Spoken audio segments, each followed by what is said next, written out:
O imaginário coletivo, alimentado por décadas e décadas de ficção científica, nos treinou para esperar o fim do mundo como um espetáculo grandioso, uma invasão alienígena, o impacto de um meteoro, uma hecatombe nuclear. Aguardamos então um evento singular e definitivo que nos una contra uma ameaça externa. Contudo, gente, essa espera é uma distração perigosa e eu diria até ingênua.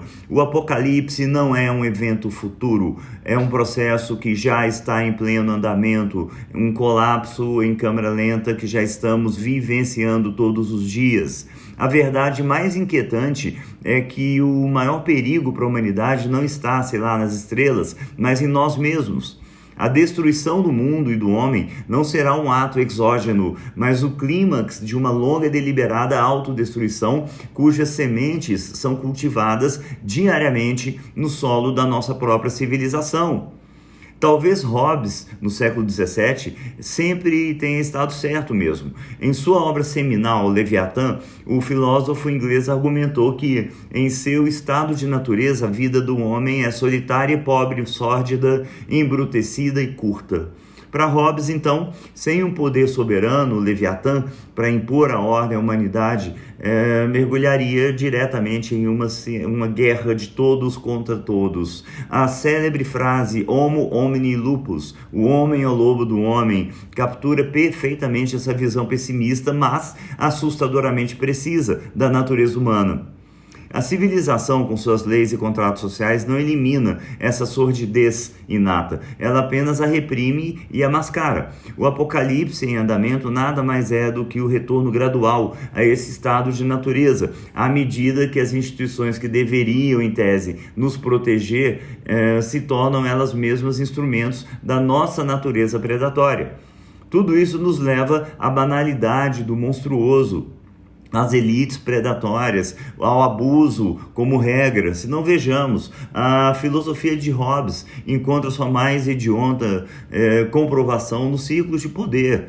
Quando a ausência de freios morais se combina com a riqueza e impunidade ilimitadas, ela não gera apenas burocratas do mal, como descreveu Hannah Arendt no século passado, mas predadores sofisticadíssimos que operam à luz do dia. O recentíssimo caso do Jeffrey Epstein e sua rede transnacional de abuso sexual e tráfico de pessoas é o exemplo mais revelador desse fenômeno e nos comprova que o planeta é comandado por pessoas horrorosas. Não se tratou de um desvio isolado, mas da manifestação de um sistema onde os mais influentes do planeta, a elite da elite e o crème de la crème, financistas, políticos, acadêmicos, mega empresários, membros de realezas, se revelaram como lobos em pele de cordeiro, tratando os seres humanos como objetos descartáveis. O escândalo Epstein expôs uma camada na sociedade que se considera acima da moralidade da lei, um leviatã invertido que, em vez de proteger, devora os mais vulneráveis. E quanto às religiões nesse cenário apocalíptico? Nenhuma instituição prometeu mais redenção da natureza sórdida do homem do que a religião. Isso todo mundo concorda.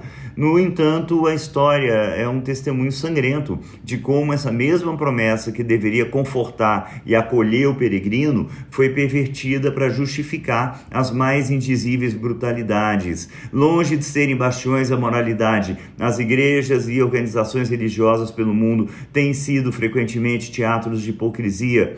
Desde os escândalos sistêmicos de abuso sexual de crianças, acobertados por hierarquias eclesiásticas no Vaticano, passando por negócios escusos, lavagem de dinheiro sob o manto da fé e até a justificação teológica para o terrorismo, assassinatos e a opressão sistemática das mulheres. A religião organizada demonstra repetidamente sua capacidade de se tornar um instrumento de poder e de violência.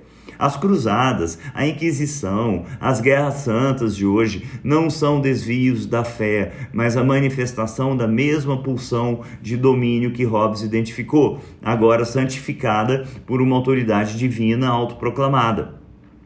Essa cultura de abuso, tanto secular quanto religiosa, viceja sob a cúpula protetora da sociedade e do espetáculo. A vida autêntica, gente, foi substituída por uma representação, por um totem, por um brinquedo, por uma realidade virtual. Nesse contexto social, os mesmos homens, como os do caso Epstein, que cometeram crimes na igreja e em outras instituições, se tornam apenas mais um espetáculo passageiro, um trending topic que choca por um instante e é esquecido no dia seguinte. A performance da virtude por figuras públicas e líderes religiosos mascara uma podridão privada, e a espetacularização da justiça transforma a busca por responsabilidade em um círculo midiático, anestesiando a indignação pública e garantindo que as estruturas de poder permaneçam intactas. Enquanto uma elite predatória corrói a moralidade por cima, o fundamentalismo ataca os alicerces da razão por baixo. Ao se apegar a dogmas inquestionáveis, o fundamentalista rejeita o diálogo e a complexidade da realidade. Uma de suas táticas mais eficazes no apocalipse atual é a subversão da ciência para justificar pautas ideológicas. Quando a evidência científica é distorcida ou negada ou rechaçada, não estamos apenas diante de um debate de ideias, estamos testemunhando a demolição deliberada, voluntária da realidade compartilhada, o que nos torna incapazes de tomar decisões racionais para garantir nossa sobrevivência coletiva. Sigmund Freud introduziu o conceito de pulsão de morte, Thanatos, uma força inconsciente que nos impele à destruição. O que vemos hoje é a manifestação dessa pulsão em escala planetária. O apocalipse em andamento é a expressão coletiva desse desejo de aniquilação. A violência sistêmica, a predação das elites, a hipocrisia das instituições religiosas e a negação da realidade não são problemas isolados, são as múltiplas frentes de uma guerra que a humanidade trava contra sua própria existência e que não percebe o quão próxima está realmente da sua aniquilação completa. O bombardeio incessante de notícias catastróficas, corrupção desenfreada, crimes impunes e injustiças sem reparação funcionam como um veneno psicológico a mais que corrói a capacidade de resistência moral e psíquica do ser humano. Diante de um fluxo contínuo de horrores, abusos de poder que permanecem sem consequências, elites predadoras que se safam da justiça, como eu já disse há pouco, instituições que deveriam proteger, mas que se tornam instrumentos de opressão, o indivíduo contemporâneo experimenta uma forma de paralisia existencial enorme, uma angústia indizível, incapaz de processar a magnitude do sofrimento alheio e impotente para efetuar mudanças reais. O ser humano busca refúgio na terceirização da culpa, atribuindo as mazelas da humanidade a forças abstratas, a falta de fé suficiente, a sistemas impessoais ou a entidades externas, livrando-se assim da responsabilidade pessoal. Essa fuga da agência moral resulta em uma infantilização progressiva do adulto contemporâneo, que regride a estados de dependência emocional e intelectual, buscando figuras salvadoras que lhe digam o que pensar e como agir.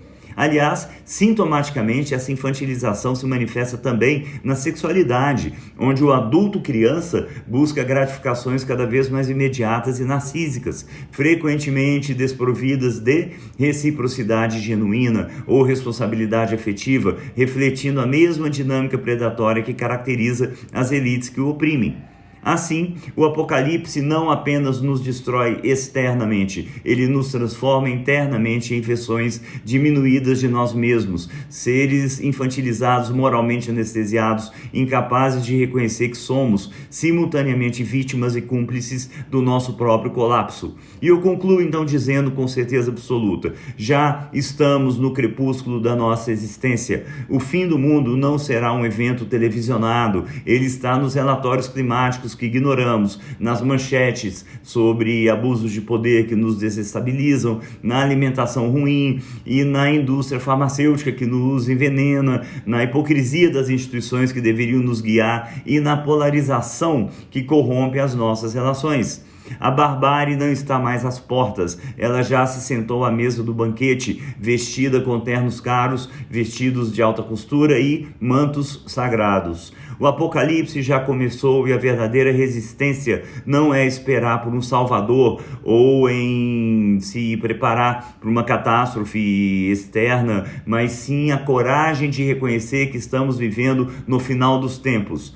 Resistência, se ainda for possível, que sinceramente eu não tenho certeza, exige a difícil tarefa de pensar criticamente em um mundo que celebra a ignorância, de exercer a empatia em uma cultura que promove narcisismo e de agir com integridade quando a própria noção de verdade está sob ataque. Antes de olharmos para os céus em busca de ameaças, devemos ter a coragem de confrontar os lobos em nossos próprios espelhos.